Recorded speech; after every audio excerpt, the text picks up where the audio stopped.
Hello, good morning students. Today in class 12 physics, I will tell about electric potential. Topic है electric potential. देखिए potential, सबसे पहले बात ये होती है कि पोटेंशियल का मतलब होता क्या है.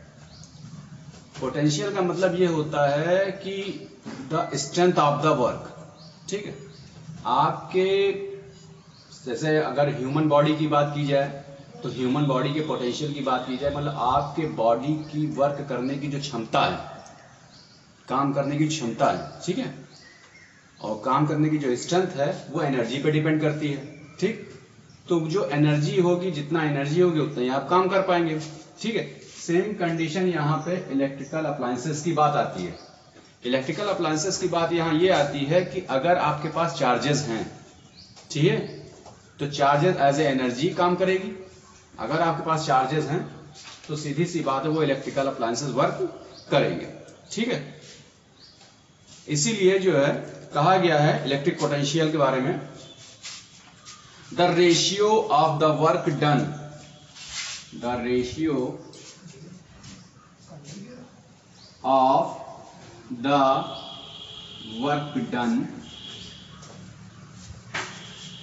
Done by an external agent, by an external agent, ठीक है, agent in carrying a test charge, in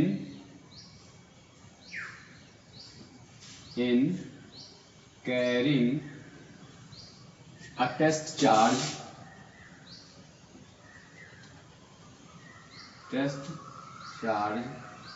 from one end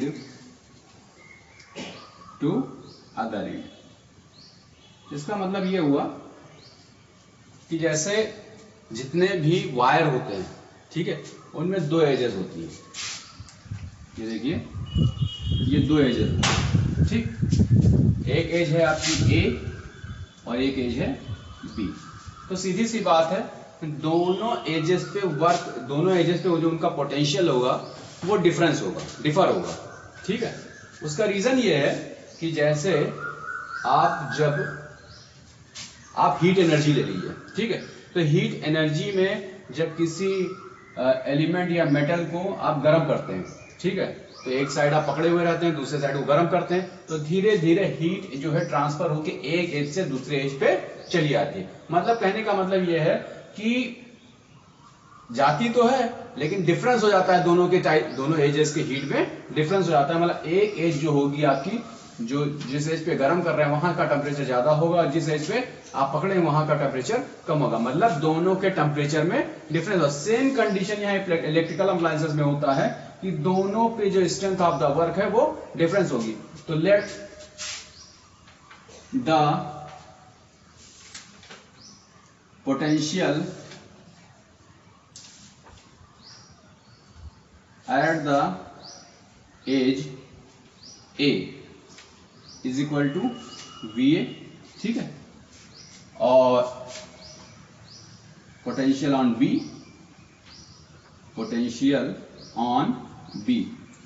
तो VB हो जाएगा. ठीक है, तो हमने बताया क्या होता है कि रेशियो ऑफ वर्क, ठीक है, वर्क तो किसके बीच रेशियो, और चार्ज के बीच. ठीक है, तो अकॉर्डिंग टू डेफिनेशन, ठीक है, तो इन दोनों का डिफरेंस जो बीच में होगा, ठीक है, VA minus VB is equal to, क्या हमने कहा है, ratio of work and charge, मतलब W/Q हो जाएगा, W/Q. ठीक, अब अगर एक चीज बता दें कि जैसे आपने एज यहां से चार्जेस स्टार्ट हुए फ्लो होना, और उसकी कोई लिमिट ही नहीं है, दूसरे एज की कोई लिमिट ही नहीं है, विदाउट एनी लिमिट वो चार्जेस भागते चले जा रहे हैं, तब सीधी सी बात वो बी एज जो होगा वो मिलेगा ही नहीं, तो वहां पे इनफाइनाइट एज हो जाएगी. तो लिखेंगे इफ another age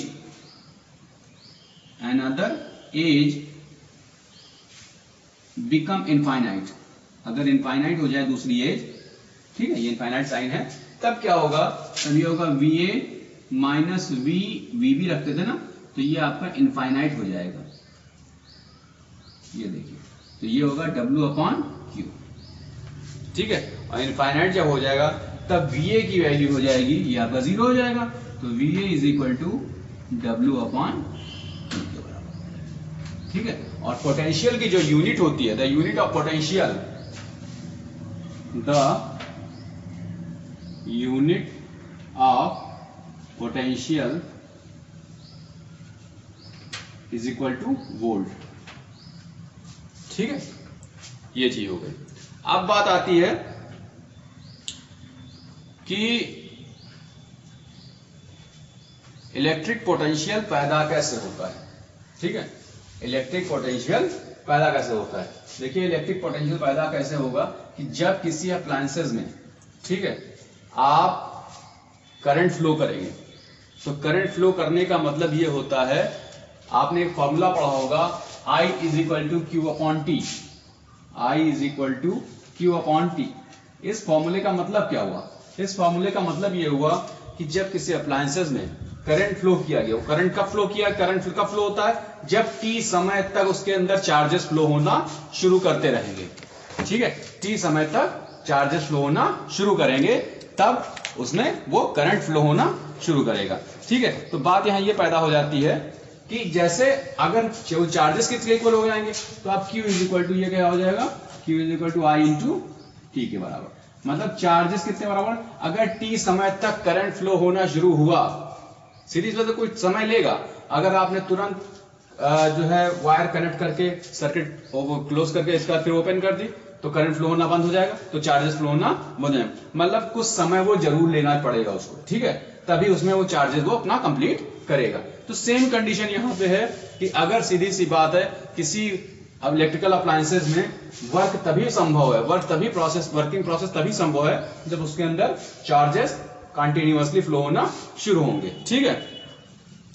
और उसके बाद होती क्या बात है, according to Coulomb's law, according to Coulomb's law क्या कहा गया है, कूलॉम्स लॉ में ये कहा गया है कि attraction force between two against charges, attraction force between two against charges is equal to 1/4 epsilon not into Q1 into Q2 upon R square. R जो है वो दोनों चार्जेस के बीच की डिफरेंस है, सेम अट्रैक्शन फोर्स यहां पे भी वो काम करेगा, ठीक है।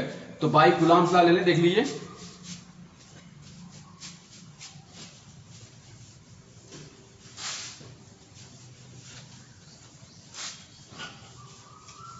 तो ये टॉपिक जो होगा आपका electric potential, electric potential at A point due two point charge, ठीक है, ड्यू टू पॉइंट चार्ज, ठीक। इसका मतलब यह हुआ कि जैसे दो चार्जेस हैं, ठीक, दो चार्जेस हैं, ये देखिए,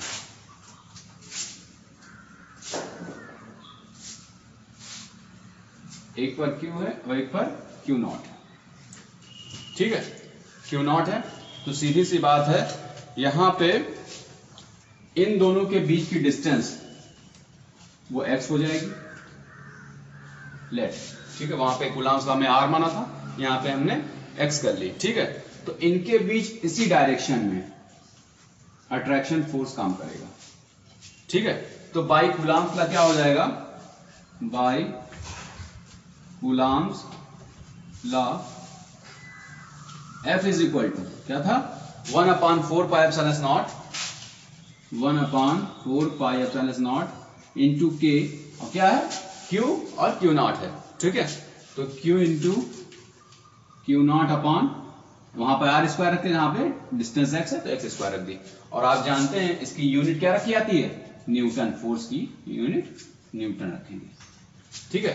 अब वर्क डन बाय चार्ज जब लेंगे, ठीक है, तो work done by charge work done by charge, मतलब चार्ज किस तरह वर्क कर रहे हैं। तो सीधी सी बात है, बहुत पुराना फॉर्मूला है आपका, W equal to F S.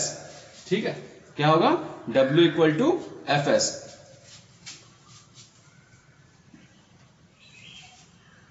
F into S. तो आप ये भी कर सकते हैं, work is equal to force into displacement, force into displacement. ठीक है, अब एक चीज देखिए, बात है, फोर्स यहां तो बाद में लगा, ठीक है, यहां से चार्जेस होना शुरू हुए, ठीक है, और जब सीधी सी बात है, जब इन पर फोर्स अप्लाइड होगा तो ये डिस्प्लेस हो जाएंगे अपनी जगह से, और डिस्प्लेस होने के बाद माना ये अपनी जगह से dx डिस्प्लेसमेंट हुए, ठीक है, इसके बाद ये आगे फोर्स अप्लाइड होगा, और फिर जैसे आगे फोर्स अप्लाइड होगा ये और डिस्प्लेस होता है, मतलब जैसे जैसे फोर्स अप्लाइड होगा वो उतने डिस्प्लेसमेंट उनकी बढ़ती चली जाएगी। ठीक है, तो अब डिस्प्लेसमेंट क्या हो गई, इनकी dx हो गई, वैल्यू रख दें, तो वैल्यू रखेंगे तो हो जाएगा, फोर्स की वैल्यू क्या है, 1/4πε0 into K into Q into Q not upon x square, displacement कितना है dx इंटू माइनस dx हो जाएगा। ठीक है, यहां पे प्लस क्यू चार्ज तो सीधी बात है, माइनस क्यू होगा तो माइनस dx हो जाएगा, और इस कंडीशन में लेंगे तो दोनों को साथ में लिखना है, तो देखिए क्या होगा, माइनस फ्रंट पे ले जाते हैं, तो -1/4πε0 into Q not upon x square into dx। ठीक है, ये आपका वर्क का जो यूनिट होती है वो जूल होती है। ठीक है, अब दोनों साइड पे इंटीग्रेशन कर रहे हैं। ठीक है, इंटीग्रेशन ऑन बोथ साइड्स, और इंटीग्रेशन ऑन बोथ साइड्स मतलब क्या करेंगे कि जैसे सीधी सी बात है, अगर ये इनफाइनाइट से, ठीक है, जो इनकी टेस्टिंग चार्ज है, ठीक है, क्यू नॉट से और इनफाइनाइट तक जाते हैं। ठीक है, तो क्यू नॉट से इनफाइनाइट तक जाएंगे, तो जैसे यहां तक अगर हम डाइपोल लेते हैं तो डाइपोल में यहां से यहां तक की डिस्टेंस जो है r हो जाती है। ठीक है, तो अगर यहां से इनफाइनाइट से r तक जाती है, ठीक है, तो उस कंडीशन में क्या होगा, ठीक, देख लीजिए, W is equal to minus infinite to r, ये डेफिनेट इंटीग्रेशन कही जाती है, इस तरह से डेफिनेट इंटीग्रेशन निकाली जाती है। ठीक है, और डेफिनेट इंटीग्रेशन तभी संभव जब दोनों दो पॉइंट्स के बीच कंपैरिजन किया जाए। ठीक है, और यहां कंपैरिजन किया जा रहा है, तो -1/4πε0 के into Q not upon x square into dx, ये होगा। ठीक है, आप देखिए, आपका इंटीग्रेशन जो करना है dx अपॉन एक्स स्क्वायर के बीच में, आपको बता दें इंटीग्रेशन कैसे होता है कि जैसे अगर x के अगेंस्ट इंटीग्रेशन करना है तो यहाँ पे dx लिखेंगे, बाकी इसके पास a b जो भी नंबर लिखा वो बाहर चला आएगा, ये होगा। ठीक है, तो सेम कंडीशन यहाँ पे है कि x के अगेंस्ट इंटीग्रेशन हो रहा है तो dx अपॉन एक्स स्क्वायर, बाकी ये चीजें बाहर चली आएंगी। तो देख लीजिएगा, तो W is equal to Q into Q not upon 4πε0 into के, ठीक है, minus dx upon x square. ठीक है, और ये कितने से कितने तक होगा, इनफाइनाइट टू r, ये। ठीक, अब ये हो गया, अब इसकी वैल्यू निकाल लेते हैं। ठीक है, इसकी वैल्यू, अब इसकी वैल्यू क्या होगी, आप जानते हैं कि हमने बताया था इंटीग्रेशन अगर एक्स स्क्वायर का किया गया, x square into 1/x square into dx का ये किया गया। ठीक है, तो देखिएगा, अगर हम इसको रेसिप्रोकल करते हैं तो ये मिलेगा आपको x⁻² इंटू dx। ठीक है, और अगर इंटीग्रेशन करते हैं, किसी भी x का इंटीग्रेशन करना हो तो क्या करते हैं कि nx अपॉन क्या हो जाएगा भाई, nx अपॉन x की पावर n-1 अपॉन n-1, ये होगा। ठीक है, अब इसकी वैल्यू क्या हो जाएगी, इसकी वैल्यू ये हो जाएगी, ये देख लीजिए, W is equal to Q into Q not upon 4 pi epsilon not into के। ठीक है, अब क्या हो जाएगा इसका 1 अपॉन एक्स, क्योंकि माइनस यहाँ पे हो जाएगा तो ये 1 अपॉन एक्स हो जाएगा, और ये हो जाएगा आपका इनफाइनाइट टू आर। ठीक है, अब इनफाइनाइट टू आर का मतलब ये हुआ कि x की वैल्यू एक बार आपको r रखनी है और एक बार इनफाइनाइट रखनी है। तो देख लीजिए, W is equal to Q into Q not upon 4 pi epsilon not K. देखिएगा 1 upon r minus 1 upon infinite. ठीक है, तो 1 अपॉन इनफाइनाइट जो होगा इसकी वैल्यू 0 हो जाएगी, तो हो जाएगी W is equal to Q into Q not upon 4 pi epsilon not into K into 1 upon R. ठीक, अब देखिए इसको थोड़ा क्लियर कर दें, तो W is equal to 1 upon 4 pi epsilon not into Q not upon R. ठीक, joule, ये हो गया। ठीक, क्लियर। अब देखिए आपको पोटेंशियल एट द पॉइंट निकालना है। ठीक है, तो W तो आप निकाल ही चुके हैं, अब पोटेंशियल एट द पॉइंट निकालना है। ठीक है, मतलब जिस पे वर्क हो रहा है, जिस चार्ज जिस पॉइंट पे, उसका पोटेंशियल निकालना है। तो पोटेंशियल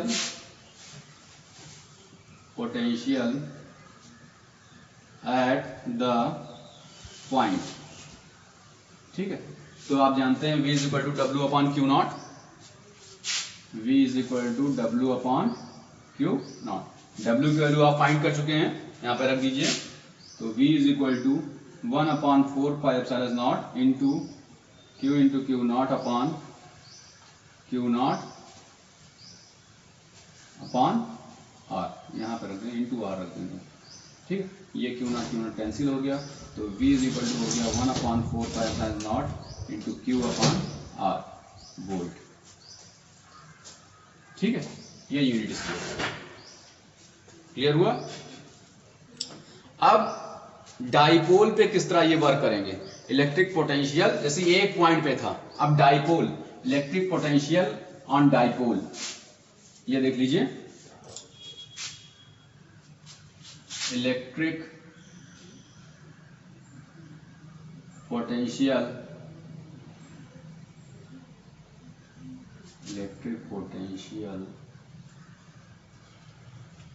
ड्यू टू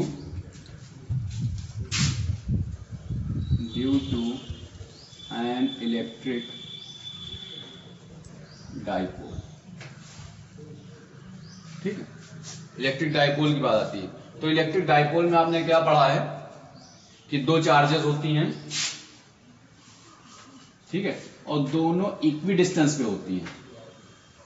ठीक है, मिड पॉइंट है, ये देखिए, दोनों इक्वी डिस्टेंस पे होती हैं। ये आपका माइनस क्यू है और ये आपका प्लस क्यू। इक्वी डिस्टेंस का मतलब, कहने का मतलब ये हो गया, अगर ये L है तो ये भी L होगा। क्लियर हुआ। ठीक, अब देखिए, अब जो है अगर मिड पॉइंट से, ठीक है, ये इनका वर्ग, सीधी सी बात है, इनका वर्ग कुछ डिस्टेंस पे जाता है। ठीक है, तब इसकी वैल्यू हो जाती है, लेट दैट यहां से इसकी डिस्टेंस R तक जाती है मिड पॉइंट से। ठीक है, इसकी डिस्टेंस R तक जाती है, मतलब ये P पॉइंट जो है डायरेक्शन प्रोड्यूस करता है, तो ये P पॉइंट यहां पे आके रुकता है। ठीक है, ये चार्जेस फ्लो इतनी डिस्टेंस कवर करता है। ठीक है, तो V1 और V1 और V2 दो चीजें मिलेंगी, एक R माइनस L के साथ मिलेगा और एक R प्लस L के साथ मिलेगा।